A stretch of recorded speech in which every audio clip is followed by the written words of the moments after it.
6 నెలలుగా ఆసుపత్రిలో వైద్యం చేసుకుంటున్న ఒక వృద్ధురాలి ఫోటో మార్చి గుర్తు తెలియని దుండగులు బ్యాంకులో పెన్షన్ డబ్బులు తీసుకెళ్లిన ఘటన మాసాయిపేట మండలంలో చోటు చేసుకుంది.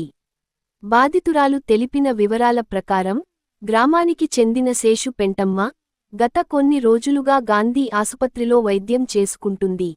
ఇదే క్రమంలో కొందరు వ్యక్తులు ఆమె పెన్షన్ బుక్కుపై ఫోటో మార్చి ప్రతినెల పెన్షన్ తీసుకెళ్లినట్టు ఆరోపిస్తుంది. ఈ నెల పెన్షన్ కోసం రావడంతో అవినీతి అంశం బయటపడింది. దీంతో బ్యాంక్ అధికారుల చుట్టూ తిరిగిన పట్టించుకోవడం లేదని ఆవేదన వ్యక్తం చేస్తుంది. బుధవారం బ్యాంకు ముందు బైఠాయించి నిరసన తెలిపింది. తనకు న్యాయం చేయాలంటూ ఆవేదన వ్యక్తం చేసింది. ఈ విషయమై బ్యాంకు మేనేజర్ని సంప్రదించడంతో ఫిర్యాదు చేస్తే విచారణ చేపడతామని నిందితులను పట్టుకుంటామని తెలిపారు. అయితే బ్యాంక్ అధికారుల నిర్లక్ష్యం వల్లనే తనకు అన్యాయం జరిగిందని శేషు పెంటమ్మ ఆరోపిస్తున్నారు. ఆమె మీద తీసుకుపోయినట్టుగా సార్ కాగితం రాసుకున్నాడు. ఇప్పుడు నీ కాడ నుంచి అన్ని వాళ్ళ కోటి తీసుకుపోయింది కదా, నువ్వు కేసు పెట్టినవా? నువ్వు కేసు పెడితే అది ఇవ్వండి, మేము కూడా కేసు పెడతాం. కేసు పెట్టు కాదు, ఏం లేదు, ఇదే తిరుగుతున్నది. నాకు బాగాలేదు. ఎట్లా మరి నీ వైపు నుంచి నువ్వు మరి అన్ని పాసుబుక్ ఇచ్చేస్తే ఎట్లా? నువ్వు వాళ్ళే తీసుకుపోయారు సార్ ఇంట్లోకి వెళ్ళి మొత్తం. కేసు పెట్టినవా లేదా? నేను కేసు ఇద్దరం పోలీసు పోదాంపా, పోలీస్ కాడికి పోదాంపా, కేసు పెడదాం. నీ పాస్బుక్ మరి ఎవరు డీటెయిల్స్ నీకు? ఆమె సార్కు తెలుసా?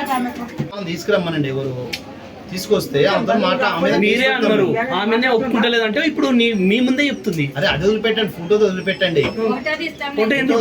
ఫోటో అట్లా తీస్తారు. సిబిఎస్ లో ఫోటో ఆల్రెడీ ఆ ఫోటో తీసుకోవచ్చు కదా. మా కంప్యూటర్ ఫోటో మీకు ఎట్లా ఇస్తాం? మాట్లాడే మీ హెడ్ ఆఫీస్ నుంచి మీకు ఉందా? ఏంటిది ప్రోటోకాల్ ఉందా? చూపించదా? కస్టమర్ లేంది కస్టమర్ ఎందుకు చూపించారు? అడ్రస్ చూపిస్తాం, అది చూపియం. ఇప్పుడు అరే మీరు వినండి, ఖాతా డబ్బులు కావాలంటే మేము ఇస్తాం డబ్బులు. మా సైడ్ మిస్టేక్ ఎట్లుంటుంది మీ దగ్గర?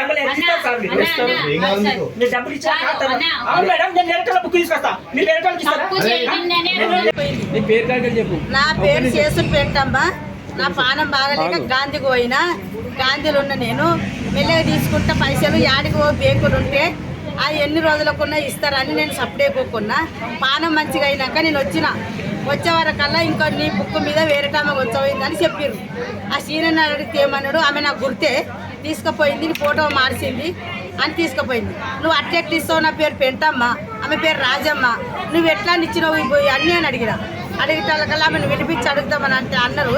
ఇంతవరకు ఆమెను విడిపించలేరు, అడగలేరు. 18-15 రోజులు ఆయన తిరగబట్టి ఈ పైసల గురించి వీటికి మస్తలేరు. ఈ సార్లు అడుగుతలేరు, దొంగతనాన్ని ఇచ్చిర్రు, సప్పుడే కూకున్నారు. ₹1 నాకు ఇస్తలేరు వీళ్ళు. ఈ సార్లు ఈ దొంగతనం కాకపోతే దొరతనం అయింది. నన్ను కేసు పెట్టమంటే నేను ఎందుకు పెడతా? బ్యాంకులో దొంగతనాన్ని ఇచ్చిన పైసలు నేను కేసు ఎందుకు పెడతా? నేను కేసు పెట్టా. ఈడ ధర్నా చేయమంటే కూడా చేస్తాను నేను అందరు దొరకచ్చు.